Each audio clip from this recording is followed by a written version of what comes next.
ఏమైంది శారదా, పిల్లవాడిని ఎందుకు అలా కొడుతున్నావు అని అడిగింది పక్కింటి పార్వతి.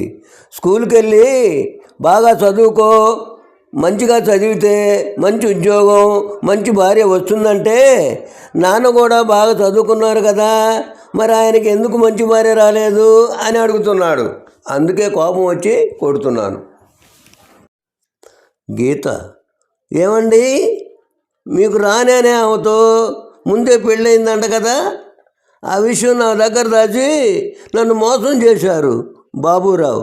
అదేంటి, ఆ విషయం నీకు పెళ్లి చూపులప్పుడే చెప్పాను కదా. గీత: ఏమని చెప్పారు? బాబురావు: నిన్ను రానిలా చూసుకుంటానని. పవన్: అమ్మా, నాన్న కళ్ళు తిరిగి నీరసంతో పడిపోయాడే.